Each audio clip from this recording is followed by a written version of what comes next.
हैं कि आज किसी भी परंपरा में ये भारतीय ज्ञान के अंतर्गत मंगलाचरण का विषय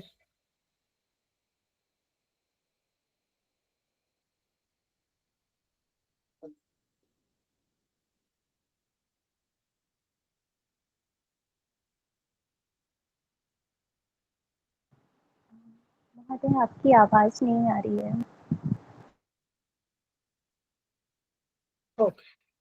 मंगलाचरण में अब आ रही है क्या? जी जी, आ रही है मैम। हाँ, मंगलाचरण का प्रारंभ करते हैं। तो मैं मंगलाचरण के लिए आज श्री सौरभ मिश्रा जी से निवेदन करती हूँ कि वो मंगलाचरण करें। धन्यवाद। अथ मंगलाचरण। देवराज्य सेव्यमान पावनाग्रिपङ्कजं व्यालयज्ञसूत्रमिन्दुशेखरं कृपाकरं नारदादियोगवृन्दवन्दितं दिगम्बरं काशिकापुरादिनाथ कालभैरवं भजे। काशिकापुरादिनाथ कालभैरवं भजे। भानुकोटिभास्वरं भवान्ति तारकं परं नीलकण्ठमित्रितार्थदायकं त्रिलोचनं कालकालमम्बुजाक्षमक्षशूलमक्षरं काशिकापुरादिनाथ कालभैरवं भजे। काशिकापुरादिनाथ कालभैरवं भजे। शूलटङ्कपाशदण्डपाणिमादिकारणं श्यामकायमादिदेवमक्षरं निराम्यहं भीमविक्रमं प्रभु विचित्रताण्डवप्रियं काशिकापुरादिनाथ कालभैरवं भजे। काशिकापुरादिनाथ कालभैरवं भजे। मुक्तिमुक्तिदायकं प्रशस्तचारु विग्रहं भक्तवत्स्थितं समस्तलोकविग्रहं विनिक्वणीमनुज्ञहेम किङ्किणीलसत्किटं काशिकापुरादिनाथ कालभैरवं भजे। काशिकापुरादिनाथ कालभैरवं भजे। धन्यवाद।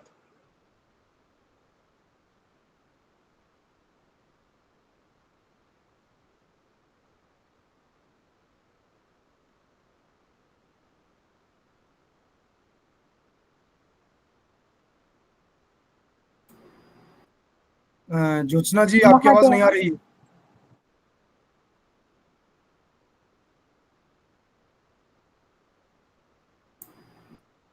ज्योत्सना जी, आपकी आवाज नहीं आ रही है।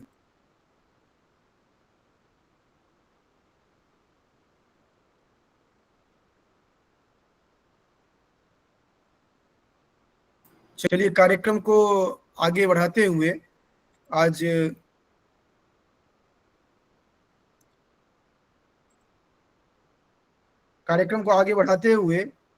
आज के अतिथि सपरिया के लिए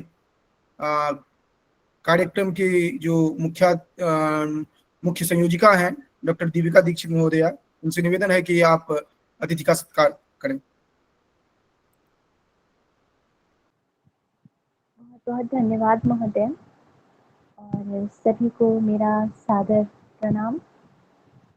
सर्वप्रथम जो आज के हमारे मुख्य वक्ता के रूप में यहाँ पर उपस्थित हैं, आदरणीय श्री अतुल कुमार शुक्ला जी महोदय, आप सहायक प्राध्यापक संस्कृत शासकीय ठाकुर रणमत सिंह महाविद्यालय रीवा मध्य प्रदेश से हैं, और आपने अपने अध्ययन और अध्यापन दोनों ही क्षेत्रों में आपको महारत हासिल है, जिसमें मैं आपके अध्ययन क्षेत्र की बात पूर्व में करती हूँ, जिसमें आपने जो अपनी स्नातक की जो परीक्षा थी उसमें आपने दिल्ली यूनिवर्सिटी से प्राप्त की है।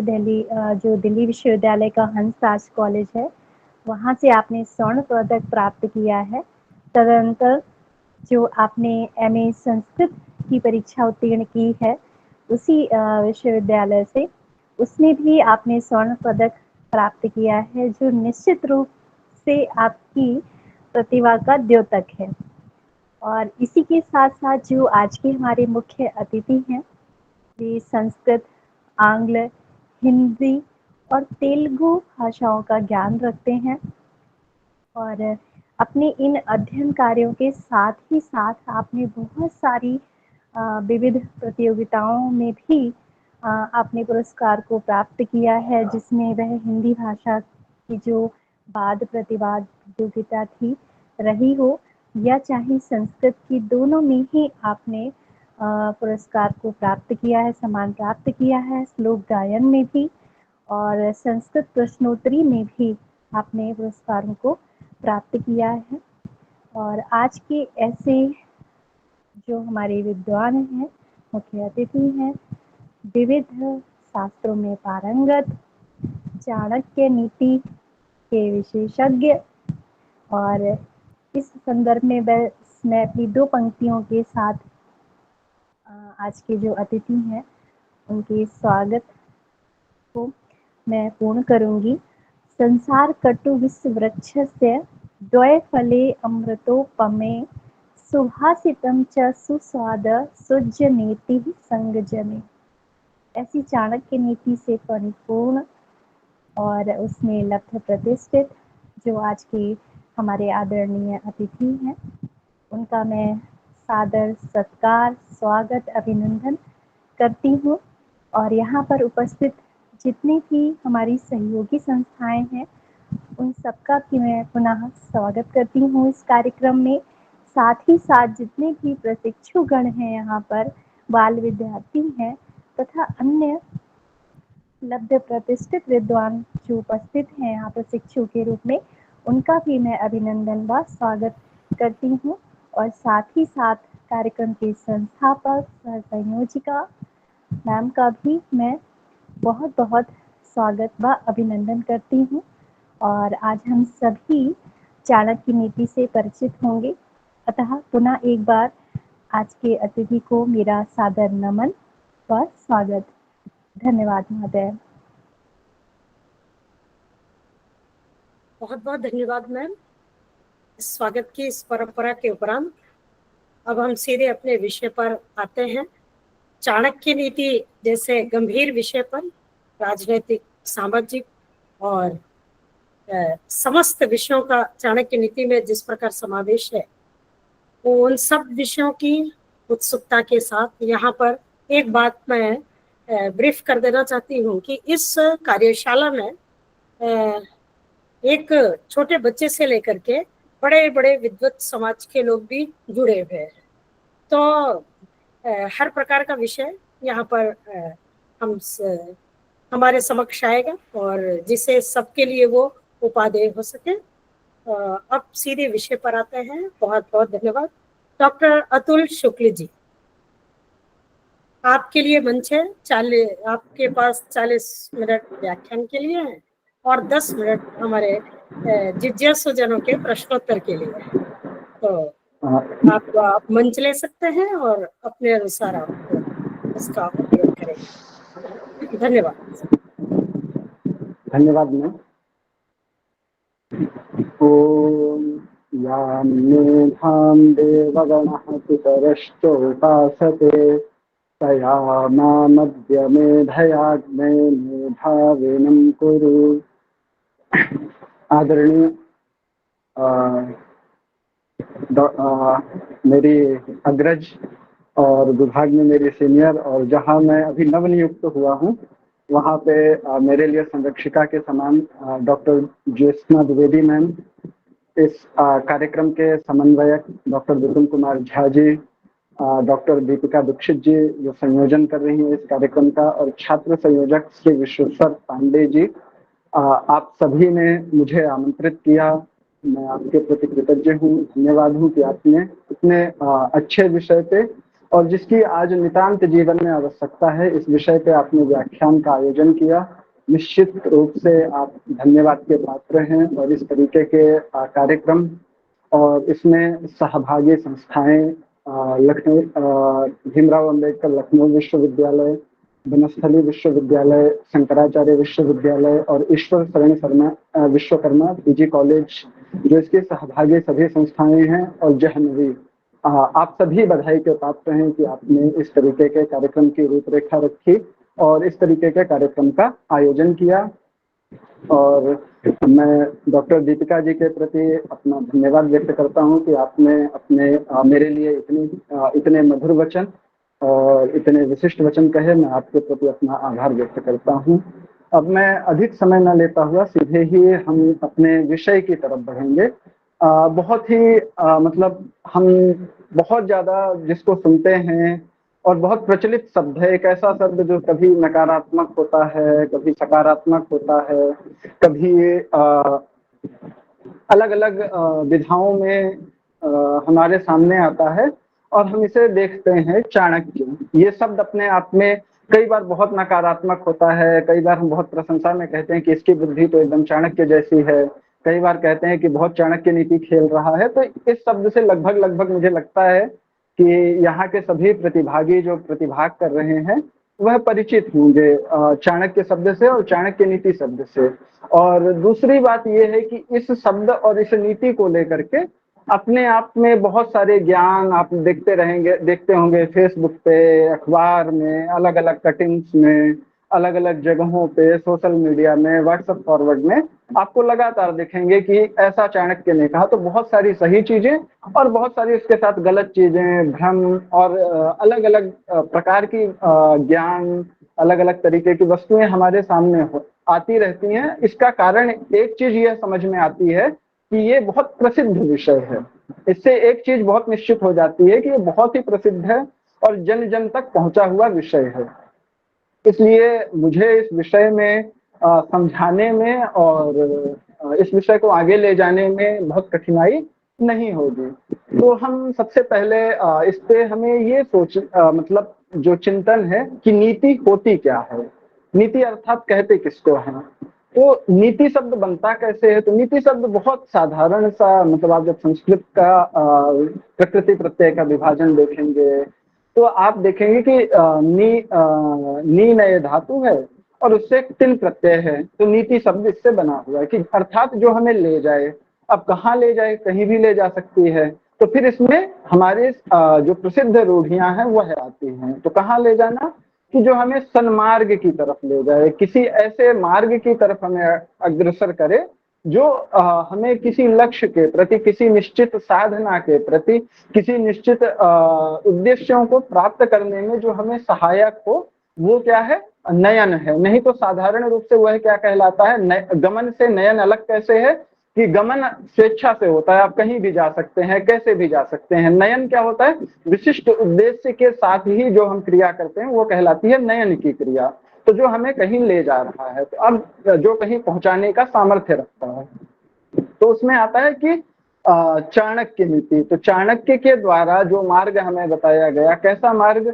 जो हमें जीवन में सफलता दे सकता है, जीवन में हमें कैसे जीवन जीना है, किस तरीके के व्यवहार हमें अपने परिवार में, समाज में, अपने बच्चों के प्रति, अपने बड़ों के प्रति, अपने बुजुर्गों के प्रति, अपने आचार्यों के प्रति, अपने जो अनुचर हैं उनके प्रति, अपने जो हमसे वरिष्ठ हैं उनके प्रति, सबके प्रति हमारा व्यवहार कैसा होना चाहिए, हमारा जीवनचर्या कैसी होनी चाहिए, किस तरीके का व्यवहार हम वर्तन करें, किस तरीके का आचार हम रखें। इन सामान्य बहुत ही लोक प्रचलित विषय जो हैं, जो आप सभी जान रहे होंगे, कुछ नई बातें, कुछ पुरानी बातें जो आप सुनते आ रहे हैं, उनका ही आचार्य चाणक्य के नीति दर्पण के रूप में या चाणक्य नीति के रूप में हमारे सामने आती हैं।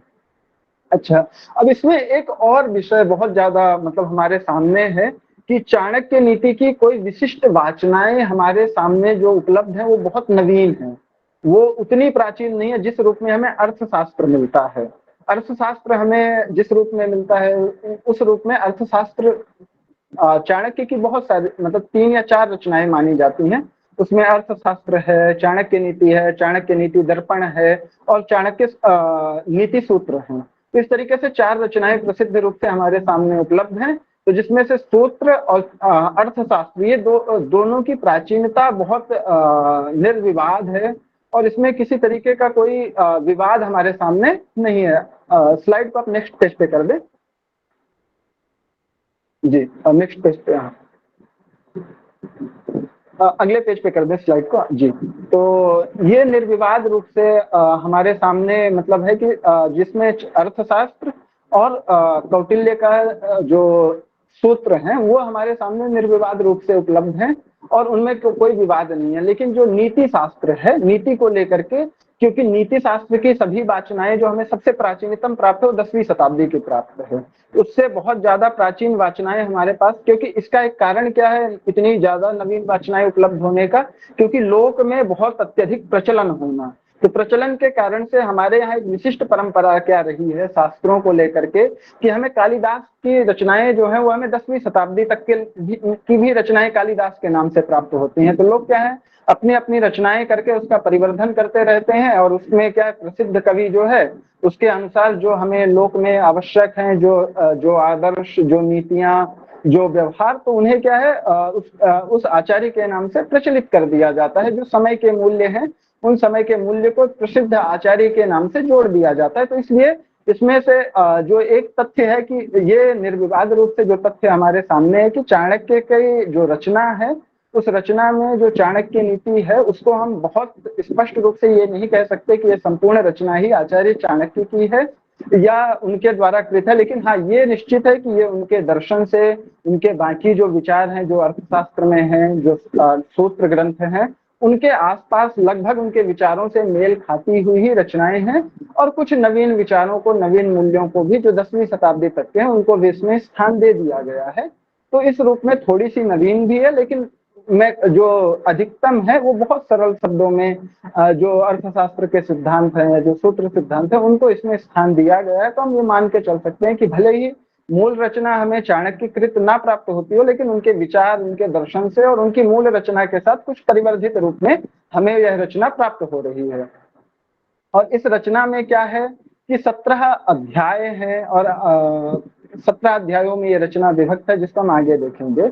और आचार्य कौटिल्य का थोड़ा सा हम परिचय, चाणक्य का एक नाम कौटिल्य भी है, जो सामान्य रूप से जब हम शास्त्रीय ग्रंथों के रूप में पढ़ते हैं तो हम उनके ज्यादा प्रसिद्ध नाम हम उन्हें कौटिल्य पाते हैं, क्योंकि उनके पिता का नाम कुटिल है और गोत्रापत्य के रूप में हम उसको कौटिल्य के रूप में व्याख्यायित करते हैं कि कुटिल का गोत्रापत्य कौटिल्य कहा गया। तो कौटिल्य के रूप में ये बहुत प्रसिद्धि है उनके नाम की। जब हम शास्त्रीय रचनाओं में पढ़ेंगे तो उनका नाम हमें कौटिल्य के रूप में मिलता है। चाणक्य के रूप में उनकी लोक प्रसिद्धि ज्यादा है, लेकिन शास्त्रीय रूप में हम कह सकते हैं कि कौटिल्य के रूप में। तो उनके विषय में आप तीसरी स्लाइड में देखेंगे, यदि आप अगला पेज करें तो क्या उनके विषय में, अगली स्लाइड आप बढ़ा दें जो स्लाइड को मैनेज कर रहे हैं, कि एन शास्त्रम च शस्त्रे च नंदराज गता च भूः अमरशोद्धृतान्यासु तेन शास्त्रम इदं कृतम्। कि कौटिल्य अर्थशास्त्र के विषय में कहा गया कि किसने इसकी रचना की, तो वहां बहुत कहते हैं कि एन शास्त्रम शस्त्रे च, कि जिसने शास्त्र और शस्त्र दोनों को क्या किया, किससे निकाला, तो बोलते हैं नंदराज गता च भूः। शस्त्र, शास्त्र और भूमि जो तीनों नंदराज के चंगुल में चली गई थी, जो नंदराज के हाथ में चली गई थी, उनको आचार्य कौटिल्य ने पुनः क्या किया, विमुक्त कराया। ऐसे आचार्य कौटिल्य ने इस शास्त्र की रचना की है। तो इससे एक जो प्रसिद्ध तथ्य स्थापित होता है कि आचार्य कौटिल्य जो थे वो चंद्रगुप्त के समय के थे और उनका समय मतलब जो है वह गुप्त मौर्य काल माना जा सकता है, जो 323 ईस्वी पूर्व का माना जाता है। चंद्रगुप्त को राज्य के राजा के रूप में स्थापित किया।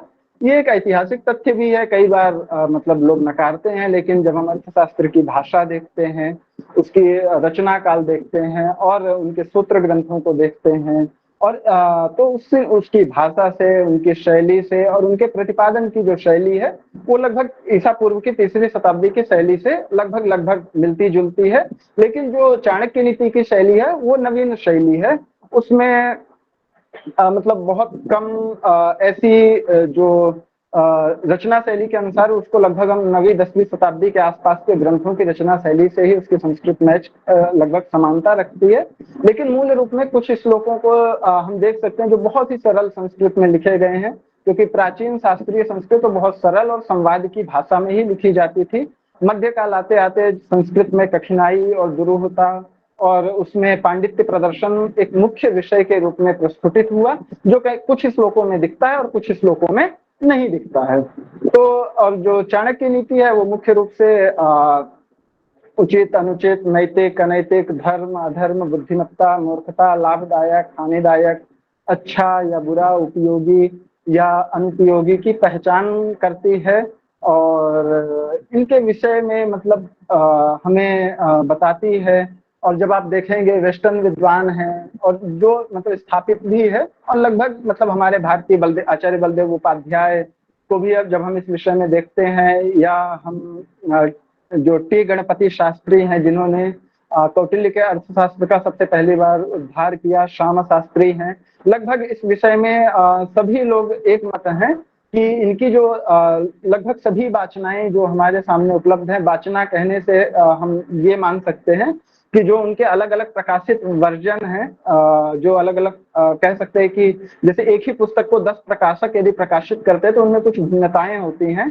तो जो सबसे प्राचीन प्रकाशक होता है हम उसको मान लेते हैं कि यही सबसे प्राचीन है। तो उस रूप में जो वेस्टर्न है वो लगभग 6 वाचनाओं को स्वीकार करते हैं कि 6 अलग अलग इसके स्वरूप हमारे सामने उपलब्ध हैं, जिसमें से कश्मीर की वाचना है जो कश्मीर के पुस्तकालय से मिली, दूसरी कांजीवरम की है, तीसरी उड़ीसा में पुरी से प्राप्त वाचना है, नेपाल में है नेवारी लिपि में जो चाणक्य नीति मिली है, सरस्वती पुस्तकालय की है, गुजरात में सयाजी राव गायकवाड़ पुस्तकालय से प्राप्त है। तो ये और जो सयाजी राव गायकवाड़ की है और राजस्थान के सरस्वती पुस्तकालय की, वो लगभग दोनों वाचनाएं आसपास की हैं और एक ही जैसी हैं। तो लगभग 6 प्रकार के इसके संस्करण हमारे सामने उपलब्ध हैं और इसमें जो श्यामा शास्त्री और का काम है, क्योंकि उन्होंने कौटिल्य टी गणपति शास्त्री ने इसको वो किया और श्यामा शास्त्री ने इसको लोक के सामने प्रकाशित किया अर्थशास्त्र कौटिल्य की रचनाओं को, तो उन्हीं ने इन वाचनाओं पे भी काम किया है। उनका काम मुख्य रूप से हमारे लिए प्रामाणिक रहता है। यदि हम जब गंभीर अध्ययन और शोध के विषय में यदि कोई प्रवृत्ति करना चाहते हैं तो हमें इन वाचनाओं को आवश्यक रूप से देखना अनिवार्य हो जाता है। 17 अध्याय हैं, जैसा कि आप इसके स्लाइड में देख सकते हैं। आप चाहें तो मतलब अलग अलग अध्यायों का विषय अलग अलग है और जीवन के जो आवश्यक मतलब तत्व हैं जो हमें जीवन में कार्य आ सकते हैं और उनका सबका इसमें वर्णन है। और क्योंकि इसमें लिखा हुआ है तो मैं बहुत एक बार, जैसे प्रथम अध्याय में मित्रता है, मित्र हमारे कैसे होने चाहिए, शिक्षा का क्या महत्व है। आप बहुत प्रसिद्ध श्लोक सुनते हैं कि गुरुकुलों में हम लोग हमेशा दोहराते थे। क्या मेरी आवाज आ रही है स्पष्ट रूप से? आवाज बिल्कुल सही है। अपना कनेक्शन देखो, आवाज क्लियर है। जी जी। तो हम लोग बचपन में मतलब एक बहुत प्रसिद्ध श्लोक पढ़ते थे, मतलब काकचेष्टा वकत ध्यानम स्वान निद्रा तथैव च अल्पाहारी गृहत्यागे विद्यार्थी पंचलक्षणम। तो मतलब ये बहुत प्रसिद्ध श्लोक है जो इसमें भी मिलता है, कई सारी वाचनाओं में ये प्राप्त हो जाता है। और एक बहुत प्रसिद्ध है कि ना शोभते सभा मध्य माता शत्रु पिता वैरी ये न बालो न पाठिता न शोभते सभा मध्य हंस मध्य वको यथा। तो ये बहुत प्रसिद्ध है जो शिक्षा के महत्व को बताते हुए श्लोक हैं। तो ये निश्चित रूप से ये प्रेरित कर रहे हैं हमें कि शिक्षा के लिए हमें आगे बढ़ना चाहिए, शिक्षा ग्रहण करने में हमें कोई कसर नहीं छोड़नी चाहिए। फिर चरित्र है, दूसरे अध्याय में सत्संग है, विवेक है, आत्मनियंत्रण है। तृतीय अध्याय का विषय है योग्य राजा मंत्री राज्य संचालन के सिद्धांत। चतुर्थ अध्याय में है स्त्री के गुण, पारिवारिक मर्यादा एवं गृह नीति। और पंचम अध्याय में है कार्य चातुर्य, समय बुद्धि, व्यवहार कुशलता। षष्ठ अध्याय में है शत्रु नीति, संकट प्रबंधन और धैर्य का महत्व। सप्तम अध्याय में है धर्म अर्थ का संतुलन, लोभ और इच्छाओं की मर्यादा। अष्टम अध्याय में है इंद्रिय निग्रह, संयम, वाणी पर नियंत्रण। और नवम अध्याय में है पुरुषार्थ, लक्ष्यानुगमन और नीति में बुद्धि का प्रयोग। दशम अध्याय में वर्ग, धर्म, समाज व्यवस्था, कर्तव्य प्रबोधन। और एकादश से षोडश अध्याय में जीवन के विविध पक्षों में यात्रा, संयम, भोजन, संतान, मित्र, दान और भूमि इत्यादि बहुत सारे विषय, विविध विषय इसमें मिलेंगे आपको। और एक बहुत महत्वपूर्ण विषय है कि जो मतलब नवीन वाचनाओं में प्राप्त होता है, हमें इस पे बहुत विचार करना चाहिए। मेरा जो विचार है मैं वो भी रखूंगा और आप लोगों को भी विचार करना चाहिए कि बहुत सारे विषय इसमें क्या है, स्त्री विरोधी भी हमें मिलते हैं जो पंचम अध्याय में कुछ हैं।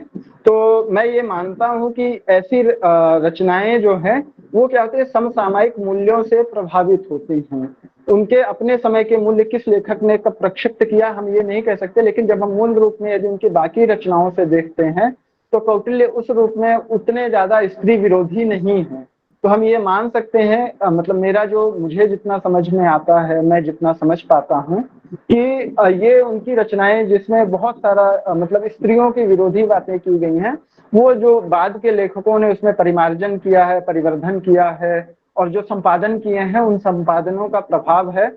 और उसी के प्रभाव से मतलब इस तरीके की जो हमें बातें दिखेंगी हमें। और एक जो बहुत प्रसिद्ध वाक्य है हमारी गुरु परंपराओं में हमें सिखाया जाता है कि यान्यस्माकं सुचरितानि तान्येव त्वया उपासितव्यानि न्योतराणि, कि जो हमारे जो जहां से हमें सद्गुण मिले हमें वो ग्रहण करना है, जो हमें लगता है कि नहीं हमारे समय के मूल्यों के अनुकूल नहीं है, जो हमारे वर्तमान मूल्यों के वर्तमान नैतिकता से हमारे मैच नहीं करता है, हमारा विचार क्या है कि आनो भद्रः कृतवो यन्तु विश्वतः, कि जो भद्र कल्याणकारी विचार है उसे ग्रहण करें और जो अकल्याणकारी है उसका परित्याग करें। अब जैसे कुछ श्लोकों को हम देख सकते हैं, जैसे आप जब स्लाइड संख्या 6 में आएंगे तो क्या कहा, कष्टम खलु मूर्खत्वम कष्टम च खलु यौवनम कष्टात् कष्टकरम चैव परगेह निवासनम, कि क्या कह रहे हैं कि किसी व्यक्ति मतलब किसी मूर्ख के साथ मतलब साथ होना अपने आप में कष्टप्रद है। और कष्टम च खलु यौवनम, और युवा अवस्था जो होती है वो इतने प्रकार के दोषों से ग्रसित होती है कि वो आपको कष्ट की तरफ प्रेरित कर सकती है। लेकिन इन सबसे भी क्या उन्होंने कष्टकर माना है जीवन में, परगेह निवासनम, दूसरे के घर में रहना, ये मतलब इसको उन्होंने बहुत कष्टप्रद माना। तो इस विषय पे जब हम विचार करते हैं, परगृह के निवास को उन्होंने कष्टकारी माना है।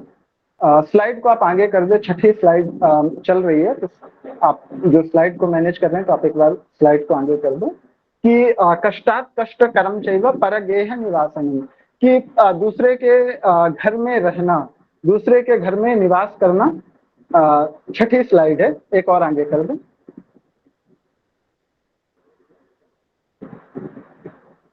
एक स्लाइड और आगे कर देना।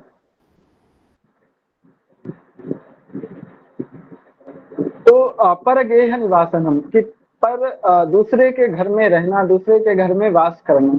तो क्यों कहा, क्योंकि स्वतंत्रता का हनन करने वाला होता है, किसी व्यक्ति की जो स्वतंत्रता है उसका हनन करने वाला होता है। अभी भी कहते हैं कि लगातार किसी के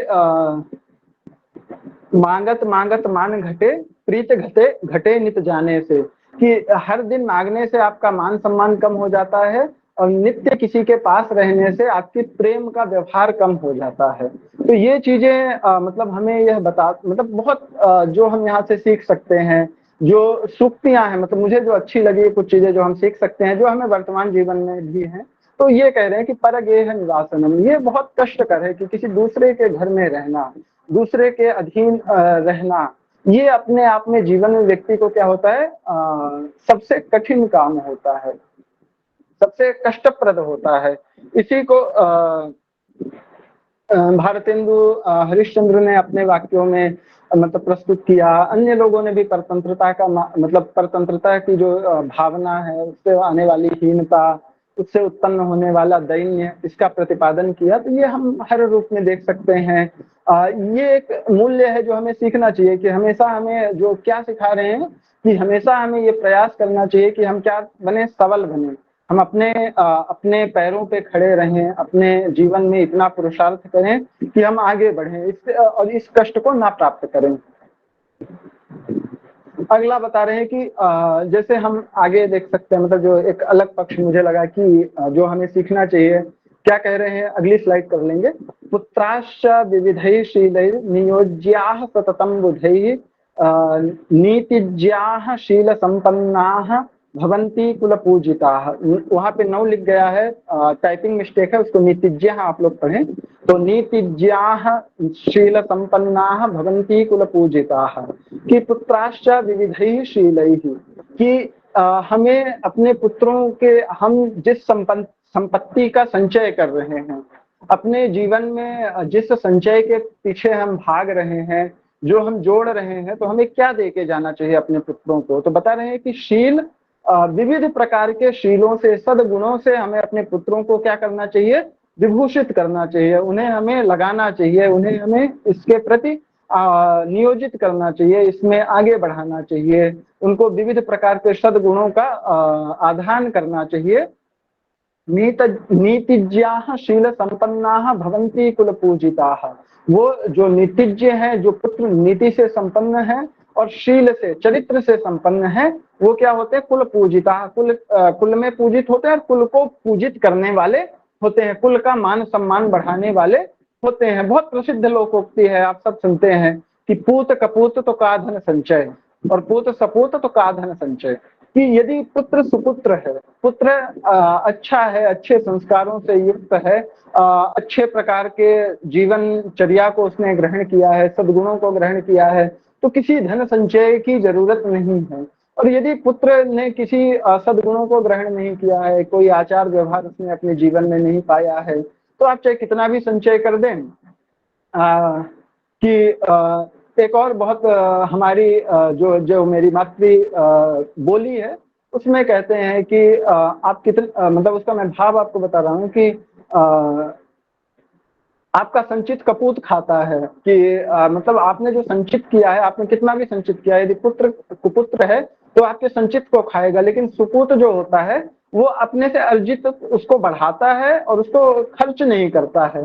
तो वह चाहे पुण्य है, चाहे शील है, चाहे प्रतिष्ठा है, वह सब क्या है, सद्गुणों से ही आती है। तो हम ये क्या है, ये एक सामान्य, मतलब हमें जीवन में, मतलब यदि कहते हैं कि आपका बेटा, हम बहुत सुनते हैं कि यदि बेटा बर्बाद है तो हमारा सारा क्या है, जीवन अंधकार में दिखता है। यदि आपके बच्चे सफल हैं और पुत्र पौत्र सफल हैं, तो हमें क्या है, जीवन सफल दिखता है। तो यही सामान्य बातें हैं जो नीति शास्त्र कह रहा है, जो हमारे जीवन की हिस्सा है, हमारे जीवन में प्रचलित है। तो ये बातें कहाँ से आ रही हैं? इन बातों का मूल हमारे पास 2500 साल पहले से है। कोई ऐसा नहीं है कि ये आज प्रचलित हो गई या आज आ गई हैं या आज कोई हमारे बीच में आ गई। ये क्या है, इनका मूल हमारे उस समय ये कई निरंतर संस्कारों का परिणाम है, जिनको अलग अलग भाषांतर में दिया गया, लगातार इनको अनुवाद हुआ, भाषाओं से भाषा में अनुवाद होता चला गया। इसके बाद शिष्य आगे कह रहे हैं कैसा व्यवहार रखना चाहिए। तो बोलते हैं लालनाद बहवो दोषाः ताड़नाद बहवो गुणाः तस्मात् पुत्रं च शिष्यं च ताड़येत न तु लालयेत। तो कहते हैं कि लालनाद बहवो दोषाः, कि लालना से जब हम उनकी सभी इच्छाओं को, जो उचित अनुचित हैं, उनको हम पूरा करते रहते हैं, उनको अत्यधिक लाड़ देते हैं, उनके अनुचित पे उन्हें नहीं टोकते हैं, और तो उसमें बहुत सारे दोष उत्पन्न होते हैं। और ताड़नाद बहवो गुणाः, और ताड़ना से, ताड़ना का यहाँ पे तात्पर्य बिल्कुल भी ये नहीं है कि पीटना, अर्थात डांटना, उनको समझाना, उनको उचित मार्ग, उचित पथ प्रदर्शित करना। मतलब उससे क्या है, बहवो गुणा, उसके बहुत सारे गुण होते हैं। इसलिए तस्मात् पुत्रम च शिष्यम च ताड़येत न तु लालयेत, कि इसलिए पुत्र और शिष्य को क्या है, ताड़ना करना चाहिए, उसको उचित मार्ग दिखाना जरूरी है। यदि वो उचित अनुचित के मार्ग से भटक रहा है तो हमें क्या है, उसको उचित मार्ग दिखाना बहुत जरूरी है, ना कि लालना, उसके अनुचित कार्यों को प्रोत्साहित करना, उसको उसमें सहभागी बनना, उसको ये बताना कि आप गलत कर रहे हैं, आप गलत मार्ग में जा रहे हैं, आपका रास्ता गलत है, ये प्रतिपादित करना। तो ये सारे मूल्य हैं जो हमारे जीवन में लगातार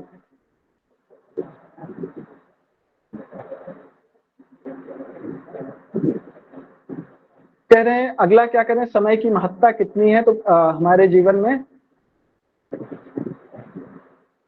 कि श्लोकेन वा तदर्थेन पादेन एकाक्षरेण वा अवंध्यम दिवसम कुर्यात दानाध्ययन कर्मभिः, कि हमें दिन में अपने समय का सदुपयोग कैसे करना चाहिए। तो बोल रहे हैं अध्ययन की कितनी महत्ता है। तो बोल रहे हैं श्लोकेन वा तदर्थेन पादेन एकाक्षरेण वा, कि एक श्लोक से अथवा उसके आधे श्लोक से उसके पादों ने श्लोक मतलब उसके और चौथाई भाग से पढ़ते और दिन को क्या है अवंध्य करना चाहिए, अर्थात हमें उर्वर बनाना चाहिए। बंध्य होता है अनुर्वर और अनुपयोगी, और अवंध्य होता है सदुपयोग, मतलब समय का उपयोग किसमें है, अध्ययन में है, दान में है, इन कर्मों में ही हमें अपने समय को व्यतीत करना चाहिए, न कि वृथा की चर्चाओं में, वृथा के संवादों में, वृथा किसी मार्ग में हमें अपने समय को लगाना चाहिए। और बता रहे हैं दुर्जन से, तो बोले हैं दुर्जनस्य च सर्पस्य वरम सर्पो न दुर्जनः सर्पो दर्शति कालेन दुर्जनस्तु पदे पदे। कि कह रहे हैं दुर्जनस्य च सर्पस्य, कि दुर्जन का, आगे बढ़ा दें स्लाइड यदि जो देख रहे हैं, हम शायद 10वीं स्लाइड पे पहुंच चुके हैं, कि दुर्जनस्य च सर्पस्य, दुर्जन का और सर्प का यदि दोनों का एक साथ संगम हो रहा है तो हमें किससे, वरम सर्पो न दुर्जन, कि सर्प की संगति ही वरणीय है, ना कि दुर्जन की। और सर्पो दर्शति कालेन दुर्जनस्तु पदे पदे, कि सर्प तो काल के योग से काटता है, यदि मृत्यु का योग होगा तभी सर्प काटेगा, लेकिन दुर्जन यदि है वो आपको हर पद में, हर क्षण में आपको क्या है क्षति पहुंचाएगा, हर क्षण में आपको क्या करेगा, नष्ट करेगा, आपको कष्ट के मार्ग पे अग्रसर करेगा, आपको कोई ना कोई पीड़ा में डाल देगा, कोई ना कोई कष्ट में डाल देगा, कोई ना कोई परेशानी में डाल देगा। आप बहुत प्रचलित सभी अपने यहाँ देखते होंगे, बोलते होंगे फला मिल जाए तो पहले किसको पकड़ना चाहिए, बोलते उस सांप को छोड़ दो पर उसे मत छोड़ो। तो ये क्या है, उनके दुष्टता का जो प्रचलन है, अलग अलग ए बी जो भी अलग अलग क्षेत्रों में अलग अलग व्यक्ति, मतलब अलग अलग समुदाय जो भी है, उनके प्रति ऐसा जो प्रचलन है, वो प्रचलन क्यों है, क्योंकि उनके मूल में इस तरीके के विचार हमारे प्रचलित है कि दुष्ट व्यक्ति हो। दुष्टता क्या है, फिर दुष्टता का सामने किसी अन्य व्यक्तियों के, किसी अन्य साहचर्य नियमों के साथ जिनको देखा गया उनके साथ जोड़ दिया गया, तो वो आज भी हमारे लोक में प्रचलन में है।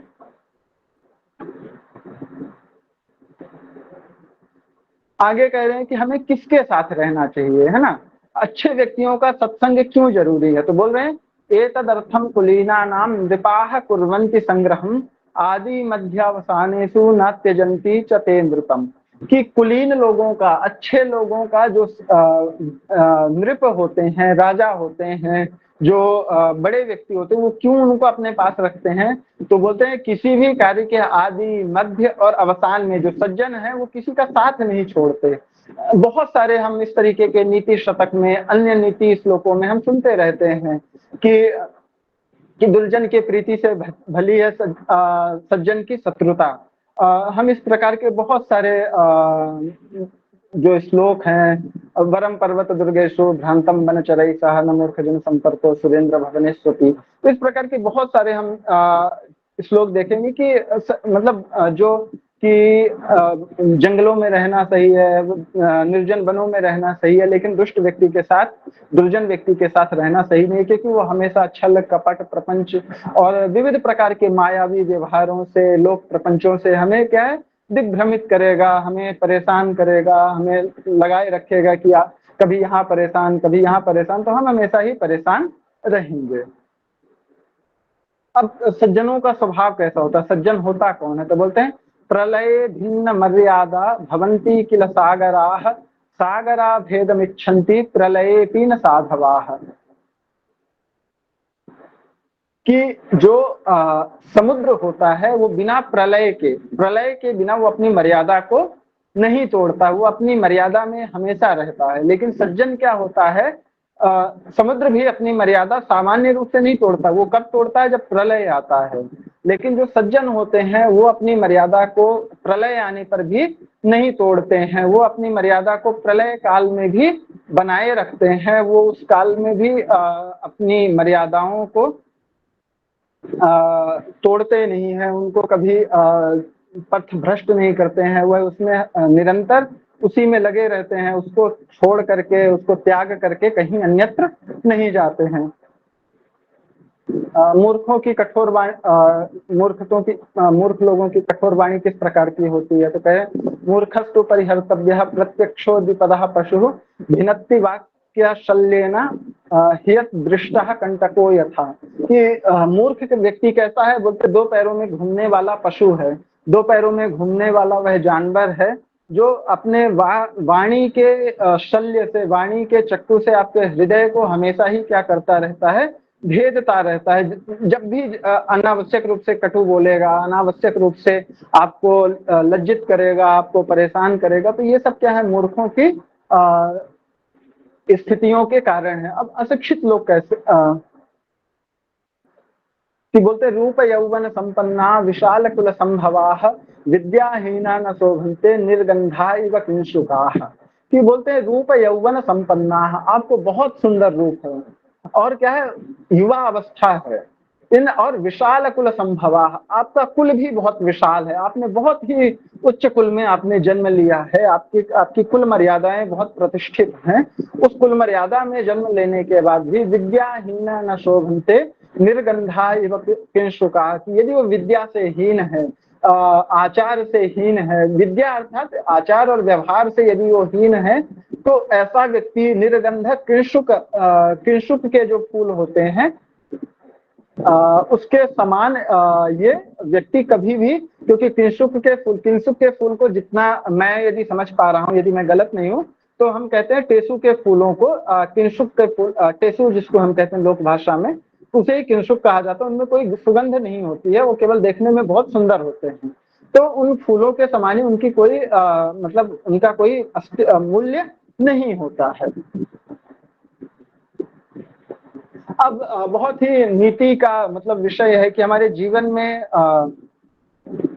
जी हाँ, पलाश का फूल बहुत अच्छा, जो मध्य प्रदेश से हैं वो लोग तो बहुत परिचित हैं किंशुक के फूल से। पलाश के फूल यहाँ ढाक कहते हैं, और जो बघेल खंड से जुड़े होंगे वो छिवला समझते होंगे, तो उसको छिवला भी कहते हैं। आगे बहुत मतलब नीति का है कि हमारे सामने बहुत सारी कई बार विडंबनाएं होती हैं कि हम अपने जीवन में कैसे चलें। तो कैसे त्यजेद एकम कुलस्यार्थे ग्रामस्यार्थे कुलम त्यजेत ग्रामम जनपदस्यार्थे आत्मार्थे पृथ्वीम त्यजेत। कि बोलते हैं कि त्यजेद एकम कुलस्यार्थे, कि एक के लिए हमें त्यजेद एकम कुलस्यार्थे, यदि कुल को बचाना है तो हमें क्या है, एक व्यक्ति को छोड़ देना चाहिए। बोलते हैं एक मछली सारे तालाब को गंदा करती है, तो वही है कि यदि एक व्यक्ति कोई दुष्टता कर रहा तो कुल के लिए हमें उसे छोड़ देना चाहिए। ग्रामस्यार्थे कुलम त्यजेत, यदि ग्राम की रक्षा हो रही है तो एक कुल को छोड़ देना चाहिए। ग्रामम जनपदस्यार्थे, और जनपद के लिए हमें अपने गांव को छोड़ देना चाहिए। और आत्मार्थे पृथ्वी त्यजेत, और अपने के लिए हमें पृथ्वी का भी त्याग कर देना चाहिए। यदि वो आपके व्यक्तित्व की हानि कर रहा है, तो चाहे संपूर्ण पृथ्वी का साम्राज्य ही है आपके सामने, तो भी हमें उसे छोड़ने के लिए क्या है, तत्पर रहना चाहिए। ये इस विषय में कि यदि वो हमारे व्यक्तित्व की, हमारे चरित्र की, हमारे आत्मसम्मान की हानि कर रहा, तो हमें उसको भी छोड़ने के लिए तत्पर रहना चाहिए।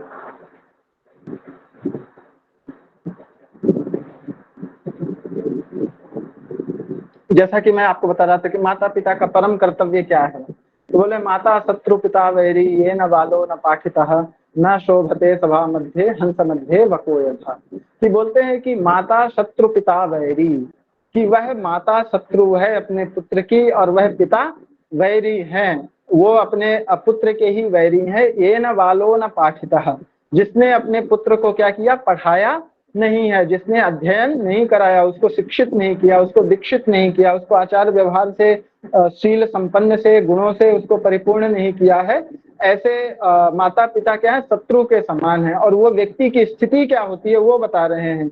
ना शोभते सभा मध्य हंस मध्य वको यथा, कि वह अपने आवरण तो ढक सकता है, वह विभिन्न प्रकार के आवरण तो ढक सकता है, लेकिन उस उच्चता को प्राप्त नहीं कर सकता। किस उच्चता को, जिस उच्चता में कि हंस की सभाओं में जिस प्रकार से बगुले की अलग से पहचान हो जाती है और शोभित नहीं होता है, उसी प्रकार से अशिक्षित पुत्र, उसकी स्थिति बगुले के समान हो जाती है, वह हमेशा लज्जित होता है और वह माता पिता उसके शत्रु के समान होते हैं।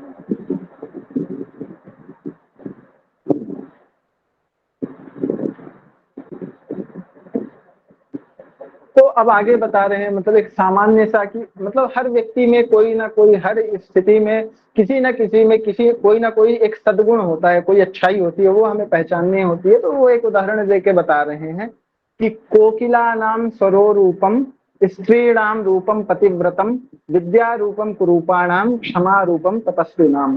कि बोल रहे हैं कि कोकिला नाम स्वरोरूपम, कोयल बहुत काली होती है लेकिन उसकी अच्छाई क्या है, उसका स्वर है।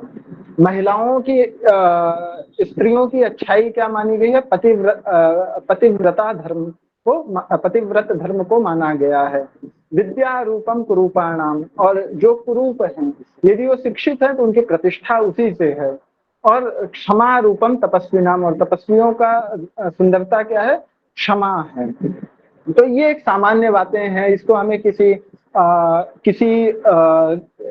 रेस, किसी जेंडर, किसी आइडेंटिटी से जोड़ करके नहीं देखना चाहिए। हमें इसे देखना चाहिए एक क्या बोलते हैं, अच्छाई हम कैसे देख सकते हैं। जैसे वेद मंत्र कहता है कि हमें भेड़िए से क्या सीखना चाहिए, कौवे से क्या सीखना चाहिए, अलग उल्लू से क्या, उल्लू कयातुम शुश्लू कयातुम जहिष्यातुम जहिमस्यातुम। तो ये सब मतलब उसी प्रकार से श्लोक है कि हमें इसको एक सामान्य प्रसंग में देखना चाहिए, किसी जेंडर, रेस, कास्ट, क्रीड से हमें इसको जोड़ करके नहीं देखना चाहिए। आगे कहते हैं उद्योग कि हमें क्या क्या करना चाहिए। तो बोलते हैं उद्योगे नास्ति दारिद्र्यम जपतो नास्ति पातकम मौने चा कलहो नास्ति नास्ति जागरिते भयम। कि जो व्यक्ति पुरुषार्थ कर रहा, उद्योग कर रहा है, उसको कोई दारिद्र्य नहीं है, जो उसको कभी दरिद्रता नहीं आ सकती। जो व्यक्ति जप कर रहा है उसको कभी पातक नहीं लगता है, वो कभी पतित नहीं होता है। जो व्यक्ति मौन रहता है वो कभी कलह नहीं कर सकता। और जो व्यक्ति जागता है उसे कभी डर नहीं होता, उसे किसी प्रकार का भय नहीं होता है। आगे बहुत सामान्य सा है, आप सबने पढ़ा होगा, बचपन की संस्कृत की किताबों में होता था कि शैले शैले न माणिक्यम मौक्तिकम न गजे गजे साधवो ही न सर्वत्र चंदनम न बने बने। कि हर पत्थर में माणिक्य नहीं होता है, हर हाथी में मुक्ता गज मुक्ता नहीं होती है। इसी प्रकार से हर जंगल में चंदन नहीं होते हैं, और हर जगह साधु सज्जन आपको प्राप्त नहीं हो सकते। तो ये बहुत प्रसिद्ध सूक्ति है। आप शायद आज पहली बार आप लोगों को पता चल रहा हो कि ये भी चाणक्य ने कहा है। तो इस प्रकार से मुझे जितना समय मिला था मैंने अपना समयबद्ध तरीके से मैंने इसको पूर्ण किया, और आप सबने बहुत ध्यान से इसको सुना, इसको मतलब जाना, और मुझे आपने अवसर प्रदान किया। मैं इसके लिए आप सभी के प्रति बहुत कृतज्ञ हूँ, और आपने इतना अपना महत्वपूर्ण समय निकाल करके इसको सुना। मैं सबके प्रति अपनी कृतज्ञता व्यक्त करता हूँ, और अगले 10 मिनट आपके प्रश्नोत्तरी के लिए मैं उपस्थित हूँ। ये प्रश्नोत्तरी के क्रम में जितने भी व्यक्ति हैं सभी अपना वीडियो ऑन करेंगे, कि एक बार साक्षात्कार सभी का हो जाना जरूरी है। फिर बात वही, जिंदा है तो जिंदा दिखना चाहिए। सभी अपना वीडियो ऑन करें, और जो ऑन नहीं करते हैं तो डिस्कनेक्ट हो सकते हैं, कोई दिक्कत नहीं है। इच्छा हो चुकी है आपकी, अटेंडेंस के लिए लिंक आपके पास है ही। अटेंडेंस लेकिन होना जरूरी है, ध्यान रखिएगा। उसमें जो लापरवाही कर रहे हैं वो लापरवाही का परिणाम आपको अंत में समझ में आएगा। ठीक है, तो सभी अपना वीडियो अपना ऑन कर लेंगे। नम्रता पांडे, सूरज पांडे, निशिकांत, STP कनकवल्ली, तन्मय पौड़ेल, ज्योति, इधर सुधीर कुमार, दीनदयाल, ये जितने भी हैं सभी अपना वीडियो ऑन कर लेंगे। और भी जो प्रच्छन्न जितने भी हैं सभी अनिवार्य रूप से अपना वीडियो ऑन करें। निशिकांत पांडे, तन्मय पौड़ेल जी कोई प्रश्न करें? अनुभव कुमार झा प्रश्न रख रहे हैं। हाँ, मध्य में अपना प्रश्न का भी चलता रहे। जी नमस्ते। मेरा प्रश्न है कि सील क्या होता है, सील किसे कहते हैं? शील, इसको बहुत अच्छा प्रश्न है। शील कहते हैं जो हमारा संपूर्ण व्यक्तित्व जो होता है ना, वो किस तरीके से, यदि वो अच्छे मार्ग में है तो उसे हम कहते हैं शीलवान है। और यदि जिसमें हमारे सच्चा सत्य है, हमारा निर्भय होना है, हमारा संतोषी होना है, हमारा क्या बोलते हैं स्त्रियों के प्रति सम्मान है, और जितने भी सद्गुण हैं हम उनके एक संपूर्णता का जो पुट है, इनको सबको मिला करके जो हमारा व्यक्तित्व निर्माण होता है उसको हम कह सकते हैं कि शील है ये। जी धन्यवाद। निशिकांत और पांडे।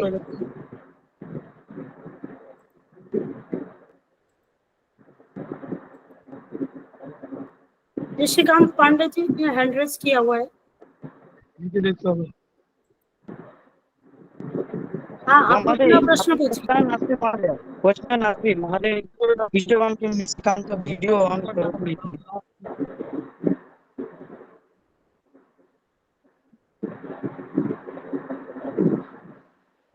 क्या आपने प्रश्न रखा है? ये हमने नहीं सुना। आपका बिल्कुल, प्रश्न आप यहाँ सुन तक पा रहे नहीं हैं क्या? नहीं, मैं नहीं सुन पा रहा हूँ, आपका प्रश्न नहीं आया है।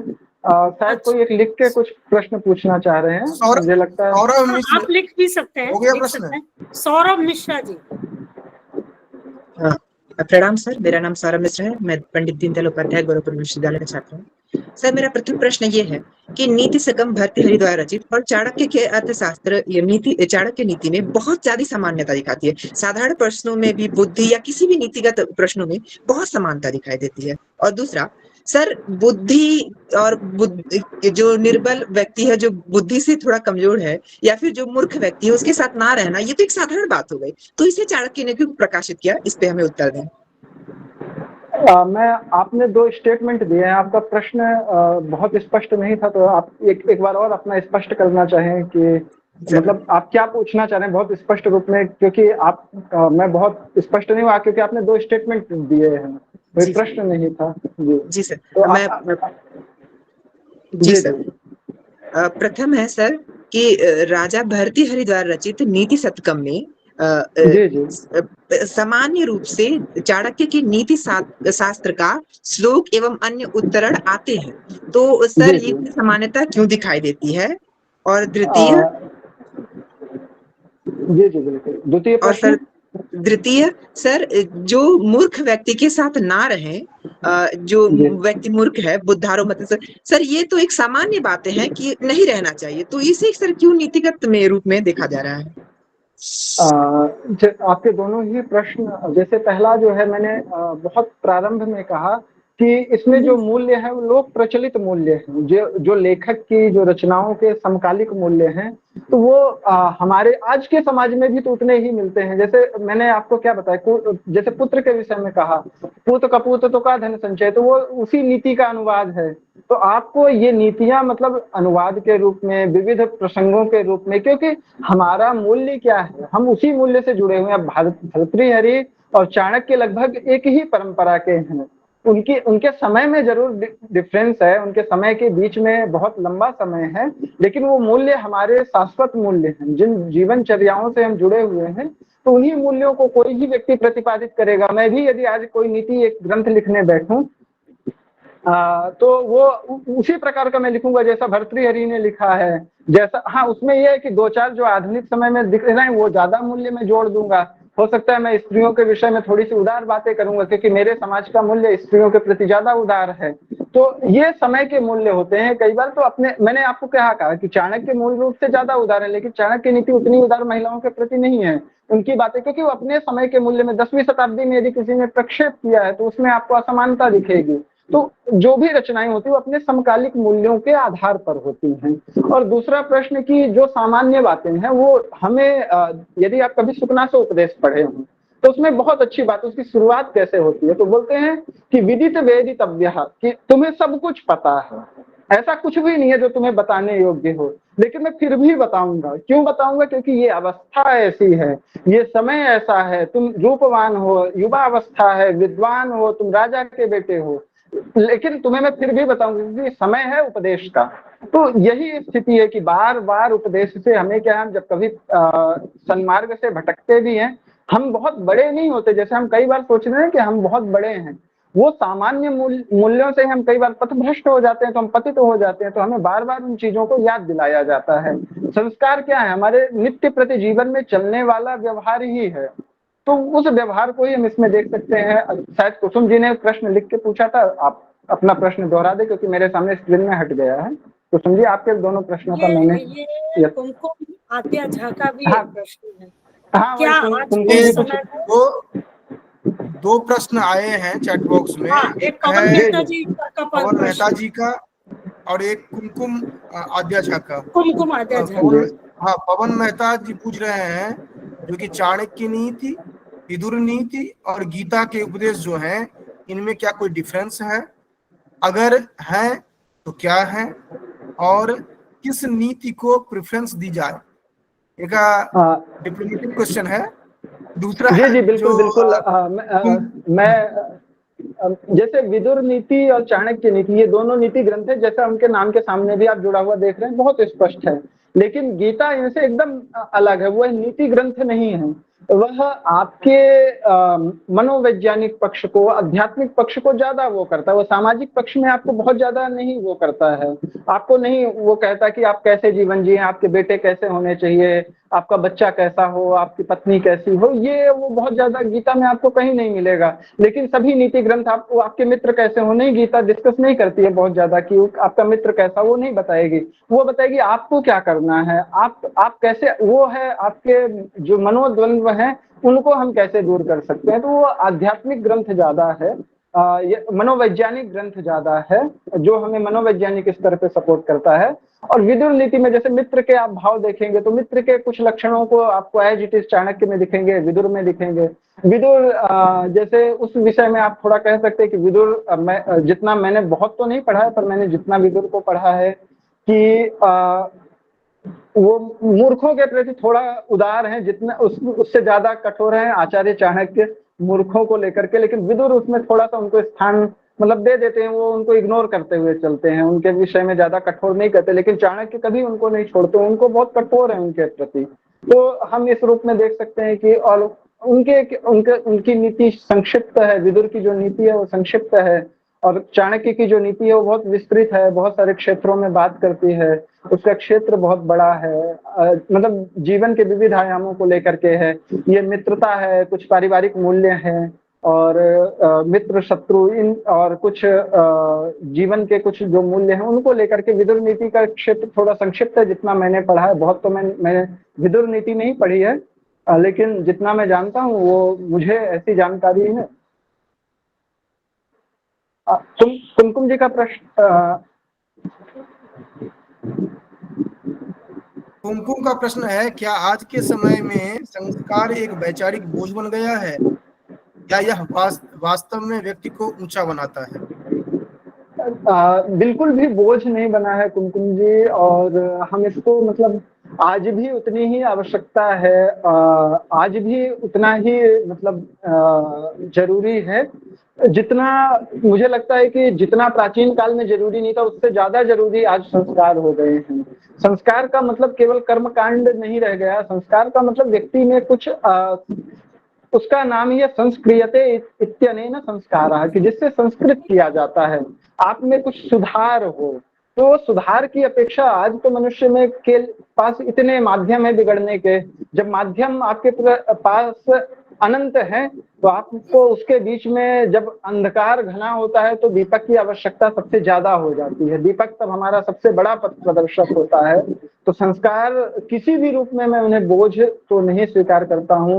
वो हमारे लिए इस घनांधकार में जिस तरीके का समय है, जिस तरीके के मूल्यों से, जिस तरीके की समय के मूल्यों से हम ग्रसित हो रहे हैं, उन मूल्यों में निश्चित रूप से हमारे लिए वो पथ प्रदर्शक है, वह रात्रि के वह दीपक है जो हमें मार्ग दिखा सकते हैं, जो हमें एक जो पथ प्रदर्शक है, जितना दूर हम उन्हें लेके चलेंगे उतना उतना आगे का मार्ग हमें दिखता चला जाएगा। जिस तरीके से सूर्य तो भले ही ना बन सके, लेकिन ये निश्चित है कि वो आपके इस घनांधकार के समय में वो पथ प्रदर्शक जरूर है, और वही पथ प्रदर्शक आपको इस घनांधकार से बाहर निकाल के सूर्य तक पहुंचाएंगे, ऐसा मेरा मानना है।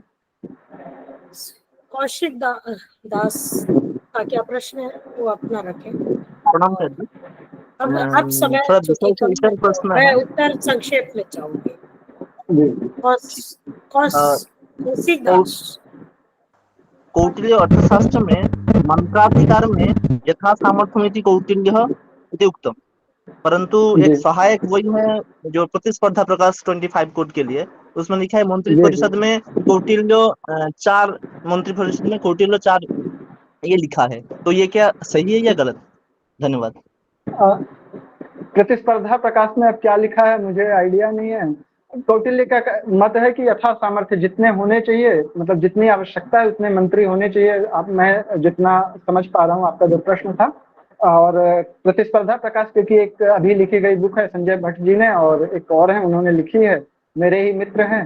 तो मैं, क्योंकि बुक हो सकता है कोई मिस प्रिंट हुआ हो, क्योंकि बहुत जल्दी में आई है बुक, तो हो सकता है कोई मिस प्रिंट हो, क्योंकि कौटिल्य को यथा सामर्थ्य कहते हैं, तो आप उसी को मान करके चलें। अब प्रतिस्पर्धा प्रकाश में मुझे नहीं आइडिया कि कई बार मिस प्रिंट हो सकता है या प्रूफ रीडिंग की कमी रह गई हो किसी प्रकार से, तो उसे आप सुधार सकते हैं मूल ग्रंथ से देख करके।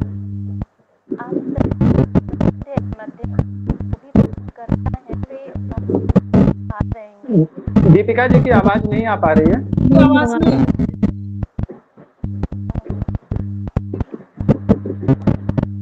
यहाँ पर जितने भी प्रश्नकर्ता हैं वे अपने वीडियो के साथ में रहेंगे।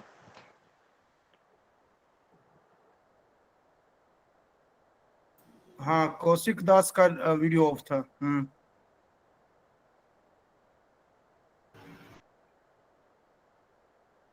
मैम सर एक मैम कुछ जिज्ञासा बस। जी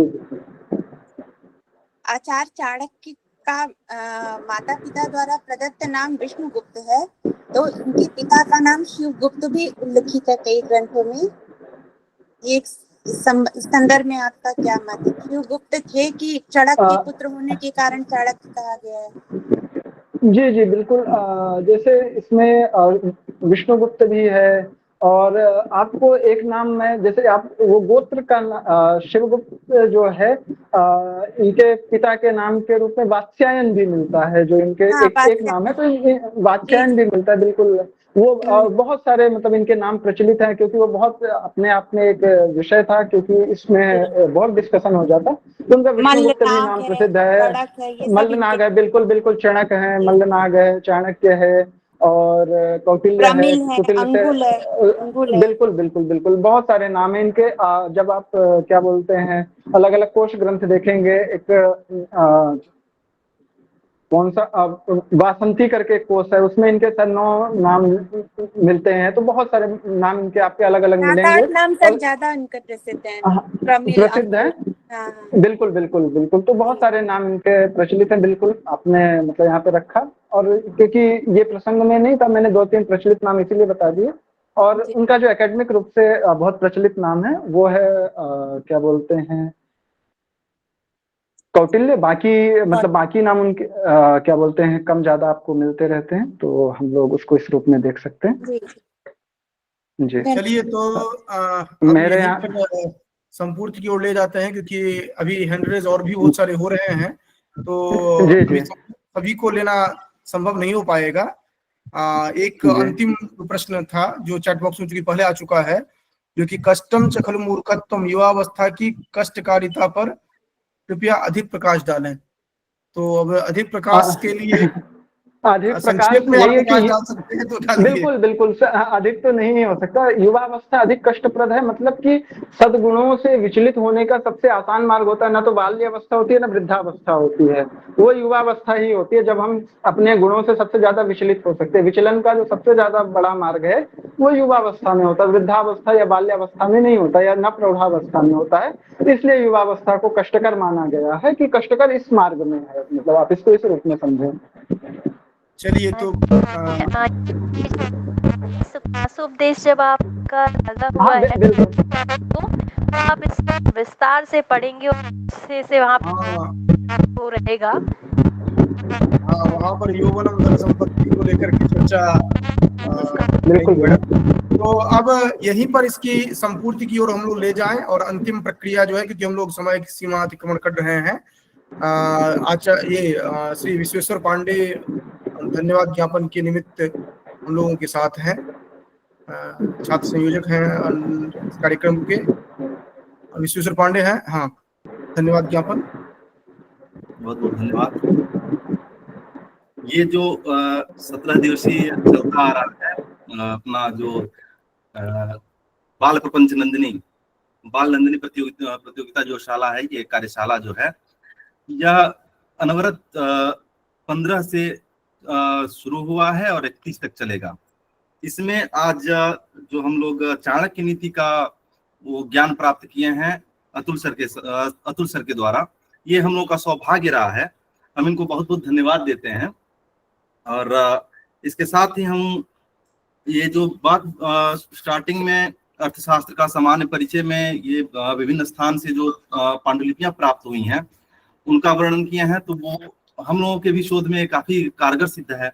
फिर चाणक्य जी का जीवन परिचय, फिर उसके बाद से जो लोकोक्तियां आती हैं, काक चेष्टा बको ध्यानम स्वान निद्रा तथैव च, ऐसे माता शत्रु पिता वैरी, ये माता पिता के जो कर्तव्य हैं, मूर्खों के लक्षण हैं, ये हम लोगों में जो एक जिज्ञासा थी वो बढ़ती जा रही थी कि भाई अब इसके आगे क्या है, चाणक्य नीति में अब क्या हो सकता है। तो ये जो अर्थशास्त्र, आपको इसमें ये भी उदाहरण दिए हैं कि अर्थशास्त्र जो है वर्तमान में जो चाणक्य नीति चल रही है, इन दोनों में काफी भिन्नता है, काफी नवीनता है, नवीन रूप में ये प्रस्तुत किया गया है। तो आप यहाँ पे आए और जो अंत में जो हमारे प्रशिक्षुगण के द्वारा जो प्रश्न पूछे जाते हैं उसके जो आप एक समुचित उत्तर प्रदान किए, उससे भी काफी हमें ज्ञान की प्राप्ति हुई। इसके लिए बहुत बहुत धन्यवाद आपका।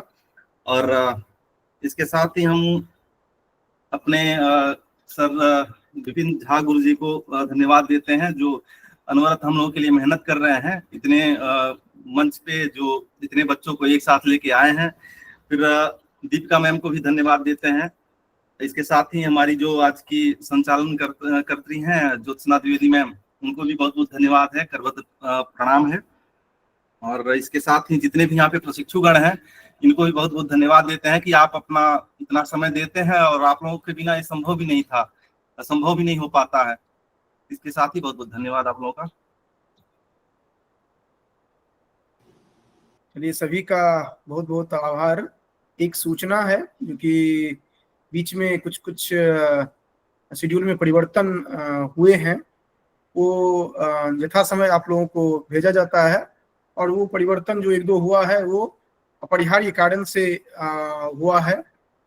इसी शेड्यूल में एक परिवर्तन यह है कि 30 तारीख को जो अंतिम होना था प्रेम रहस्य, वो 25 को शिफ्ट किया गया है, और महाभारत जो आपका अवशिष्ट है वह 30 को रखा जाएगा।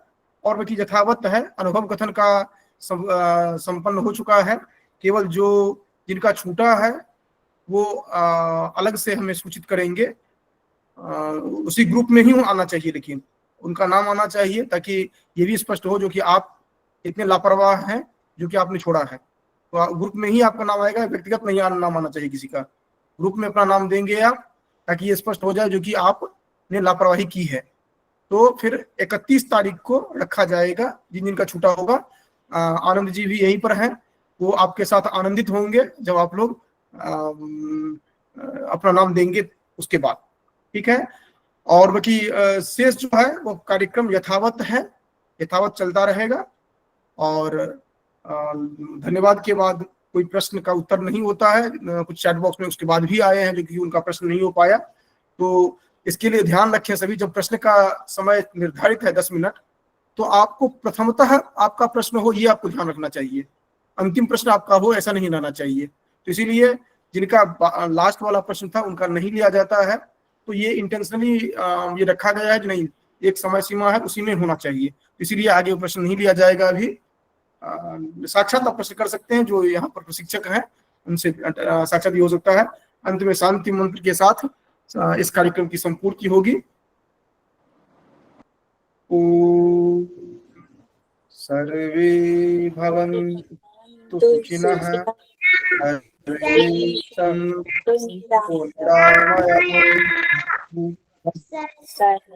प्राणि पश्यन्तु कश्चित् दुःखभाग् भवेत्।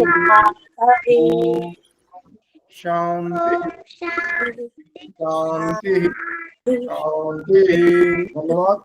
इसी के साथ इस कार्यक्रम की इस श्रृंखला, इस सत्र को यहीं पर संपूर्ति करते हैं। सभी को धन्यवाद, सभी को प्रणाम। धन्यवाद, प्रणाम, शुभ रात्रि। धन्यवाद, शुभ रात्रि।